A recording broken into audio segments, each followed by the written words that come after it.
अस्सलाम वालेकुम, मेरा नाम है जहाज़ेब हाशमी और ये है Toyota Prius S package 2020 model.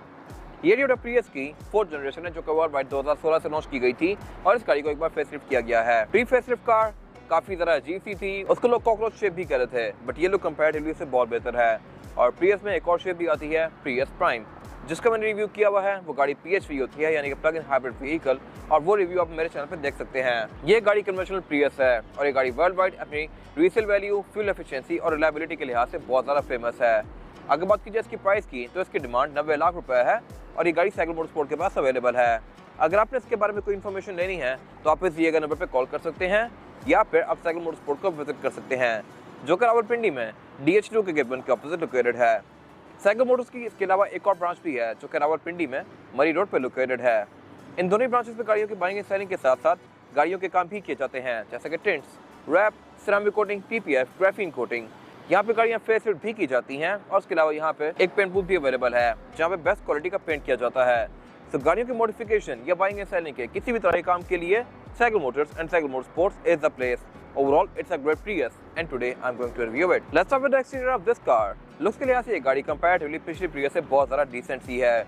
इसमें हेडलाइट बिल्कुल नॉर्मल सी हैं, जबकि इससे पहले वाली Prius की हेडलाइट्स कॉकरोच जैसी लगती थी, हेडलाइट्स भी और टेल लाइट्स भी। खैर, ये गाड़ी फीचर्स भी डिसेंट ऑफर करती है। अगर बात कीजिए इसकी हेडलाइट्स की, तो ये L शेप में है और इसके अंदर प्रोजेक्शन दिया गया है जो कि लो और हाई दोनों का काम करता है। इसमें फिर नीचे ये इंडिकेटर वगैरह दिए गए हैं और यहाँ पे कोई DRL नहीं दी गई। इसके बड़े वर्जन में DRLs भी आती हैं। इसके अलावा ये गाड़ी फॉग लैंप भी ऑफर करती है जो कि यहाँ पे नीचे दिए गए हैं और ये LED में है। इसके अलावा इसमें कैरेक्टर लाइंस वगैरह काफी स्ट्रॉन्ग दी गई है फ्रंट पे, फेंडर्स में भी, और इसके अलावा इसका जो टोयोटा का एम्बलम है ये भी प्रिंटेड आता है क्योंकि इसके अंदर रडार के सेंसर आते हैं। इसके अलावा इसके अंदर एक ब्लू कलर की लाइनिंग दी गई है जो कि शो करवाता है कि ये कार हाइब्रिड है। बाकी वाइपर इस गाड़ी में रेन सेंसिंग आते हैं, यानी कि ये बारिश को सेंस करके ऑटोमेटिकली ऑन या ऑफ होंगे, और इसके अलावा इस गाड़ी की हेडलाइट्स भी डे और नाइट को सेंस करके ऑन या ऑफ होती हैं। फिर इसके अलावा इनमें ऑटो लेवलिंग वाला फीचर भी आता है। इसके अलावा इस गाड़ी के बम्पर भी काफी मैसिव आते हैं फ्रंट पे। और अगर बात कीजिए इस गाड़ी के साइड मिरर की, तो ये भी as compare to any other car of Toyota काफी डिफरेंट है। इसमें काफी स्लीक सा यहाँ पे इंडिकेटर दिया गया है और इसमें फीचर भी काफी डिसेंट आते हैं। इस तरह से ये साइड मिरर रिट्रैक्टेबल है, एडजस्टेबल है और इसमें ऑटो वाला फीचर भी आता है, प्लस ये हीटेड भी है। इसके अलावा यहाँ पे एक हाइब्रिड की बैजिंग दी गई है और यहाँ पे क्वार्टर ग्लास भी आता है और ये गाड़ी साइड पे एयर प्रेस भी ऑफर करती है। और अगर बात कीजिए इस गाड़ी की एब्सोल्यूट साइड प्रोफाइल की, तो साइज के लिहाज से ये गाड़ी सिविक या ग्रैंड कंपटीशन बनती है। बड़ी गाड़ी एवरेज जोन सबसे बहुत ज़्यादा बेहतर ऑफर करती है। फिलहाल अगर आप इस गाड़ी के मीटर पे जाकर देखें तो ये गाड़ी 27.7 की एवरेज शो कर रही है, जो कि बहुत अनबिलीवेबल है। ये गाड़ी 18 सीसी है, साइज के लिहाज से ग्रैंड जितनी है और फीचर्स भी उनसे बेहतर ऑफर करती है, जबकि वो गाड़ियाँ आपको एवरेज तकरीबन 12 की देती हैं, 12 या 11 की।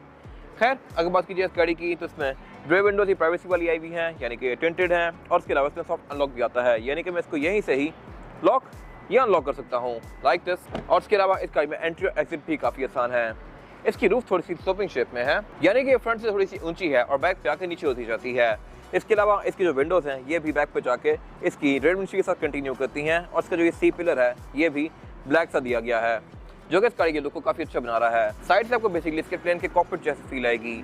इसके अलावा साइड पे यहाँ पर लाइन्स दी गई हैं जो कि काफ़ी स्ट्रॉन्ग हैं और टेलर्स के अंदर कंटिन्यू करती हैं, और इसमें लेफ्ट पे इसका फ्यूल डोर दिया गया है। एक फुल टैंक के साथ ये गाड़ी आपको तकरीबन 6-6.5 किलोमीटर तक की रेंज प्रोवाइड करेगी।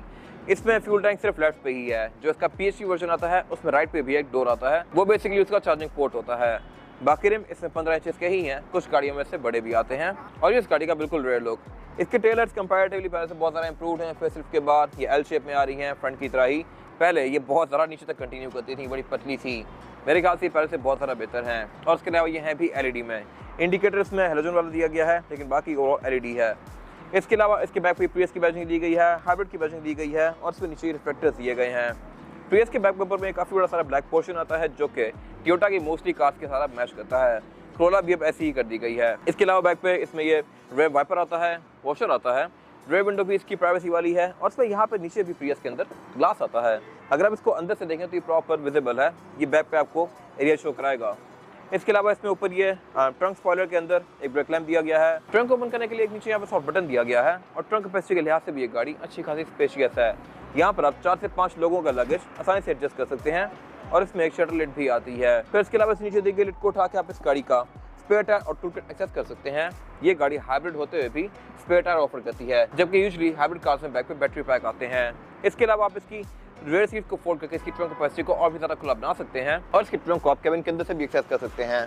ये अगेन मेरे ख्याल से एक डिफरेंट चीज़ है और इसके अलावा यहाँ पे कुछ खास है नहीं। इसके बाद अगर बात कीजिए इस गाड़ी के इंटीरियर की तो ये भी लुक के लिहाज से डिसेंट है। अगेन मेरे ख्याल से ये बहुत सारी प्रियस से बहुत बेहतर है। इसमें एक प्रियस प्राइम वर्जन आता है जो कि PHV होती है, उसका इंटीरियर बेसिकली सिंक जैसा लगता है, ओशन सिंक जैसा। ये गाड़ी काफी डिसेंट सी है। इससे पहले जो प्रियस आती थी उनके इंटीरियर बहुत बेसिक होते थे। इसके बाद जो बड़े वर्जन आए हैं उनके इंटीरियर बहुत ज्यादा फ्लैशी हैं। ये मेरे ख्याल से एक अच्छा मिक्स एंड मैच है डिसेंसी और फीचर्स का।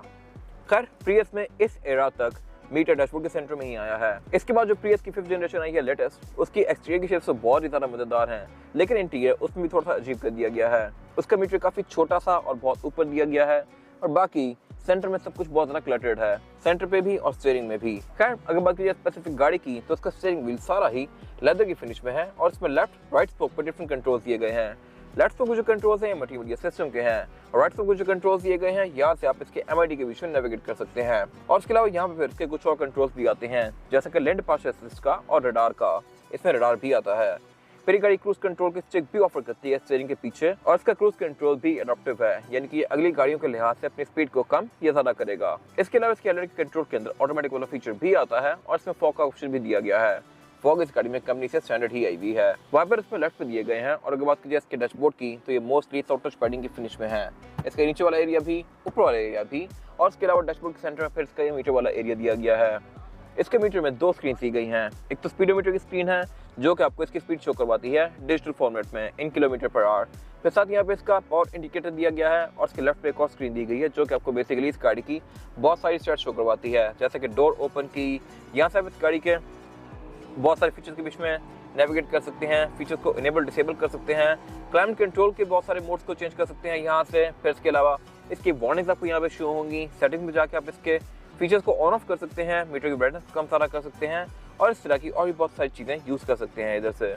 फिर लेफ्ट पे इसका गियर इंडिकेटर दिया गया है और इसके अलावा इसके डैशबोर्ड की जो लुक है ये काफ़ी डिसेंट है।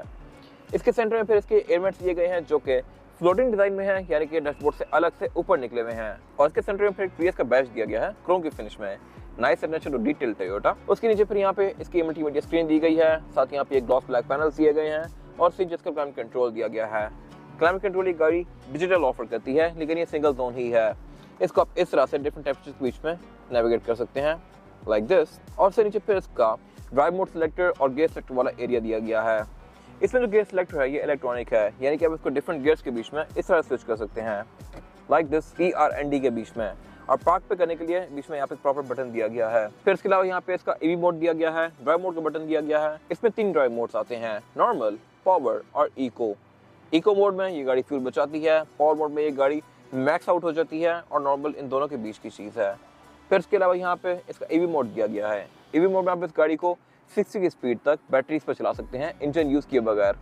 फिर यहाँ पे इसके रडार का ऑप्शन दिया गया है और नीचे यहाँ पे फिर एक ट्रे दी गई है जहाँ पे आप अपना फोन रख सकते हैं। उससे पीछे फिर इसका की होल्डर दिया गया है, 2 कप होल्डर्स दिए गए हैं, सेंटर में एक ब्लैंक स्विच दिया गया है और उससे पीछे इसका सेंटर कंसोल दिया गया है। ये सेंटर कंसोल स्लाइडेबल नहीं है, फिक्स ही है और इसका सेंटर कंसोल सिर्फ एक ही तरफ ओपन होता है, लेफ्ट की तरफ। ये सिर्फ आप राइट से एक्सेस कर सकते हैं। लेफ्ट वाले पैसेंजर को इसको यूज करने में थोड़ी सी मुश्किल होगी। बाकी सेंटर कंसोल फैब्रिक की फिनिश में है, सेम फैब्रिक इसका सीट्स के अंदर भी कंटिन्यू किया गया है और ये सीट्स भी काफी ग्रिपी हैं। ये साइड से आपको प्रॉपर हग करती हैं और उसके अलावा इसके हेडरेस्ट भी देखने में तो ऐसा लगता है कि ये फिक्स ही हैं, लेकिन आप इनको ऊपर नीचे कर सकते हैं। इसके अलावा इसके बीच में एक पैटर्न दिया गया है जो कि आपको काफी अच्छे से ग्रिप करता है। और अगर बात कीजिए डोर पैनल्स की तो डोर्स में इसके लेदर दिया गया है, ऊपर भी और यहाँ आर्मरेस्ट पे भी। इसके अलावा इस गाड़ी की चारों विंडोज सिंगल टैप वाली हैं, यानी कि मैं इनको सिंगल टैप से फुली रोल डाउन या रोल अप कर सकता हूँ लाइक दिस, चारों ही विंडोज को। और इसके साइड मिरर भी रिट्रैक्टेबल आते हैं, मैं इनको गाड़ी के अंदर बैठ के फोल्ड अनफोल्ड भी कर सकता हूँ इस तरह से। और में ऑटो वाला फीचर भी आता है, यानी कि इस गाड़ी को लॉक अनलॉक करने के साथ साथ भी ओपन क्लोज होते हैं। फिर इसके अलावा नीचे यहाँ पे इसका ट्रैक्शन कंट्रोल दिया गया है, हेडर का कंट्रोल दिया गया है जो कि ऑटोमेटिक फीचर के साथ आती हैं, यानी कि ये ऑटो लेवल होती हैं और साथ यहाँ पे इसका पोस्ट स्टार्ट भी दिया गया है। इसके अलावा अगर बात कीजिए वैनिटी मिरर की तो ये ड्राइवर और पैसेंजर दोनों के लिए दिए गए हैं विद अ लाइट वाले वैनिटी मिरर यूजुअली प्राडो या विएट वगैरह में आते हैं, बट इस गाड़ी के अंदर भी दे दिए गए हैं जो कि ऑटोमेटिकली लाइट ऑन करते हैं। फिर इसके अलावा कैबिन के सेंटर में यहाँ पे इसकी ये ऑल लाइट्स दी गई हैं जो कि येलो कलर की हैं, सनग्लास होल्डर दिया गया है और इसमें रूफ फिक्स दी है। ये हार्ड टॉप वाली कार है, इसमें पैनोरामिक रूफ वाली कार्स भी आती हैं और कुछ सोलर पावर्ड कार्स भी आती हैं, उनमें बैक पे सोलर लगा हुआ होता है और वो बेसिकली इस गाड़ी की रेंज को कुछ हद तक बढ़ा देता है। बाकी एयरबैग भी ये गाड़ी काफ़ी सारे ऑफर करती है, इसमें 8 एयरबैग हैं, एक स्टीयरिंग व्हील में, एक डैशबोर्ड में, 4 पिलर्स में और 2 सीट्स के साइड पर, और इसके अलावा यहाँ पे कुछ खास है नहीं। इसके बाद अगर बात की जाए इस गाड़ी में रेप पैसेंजर्स के लिए सीटिंग कैपेसिटी की, तो ये भी बैक पे काफी स्पेशियस है। मेरे पास यहाँ पे लेग रूम का भी कोई इशू नहीं है और हेडरूम का भी।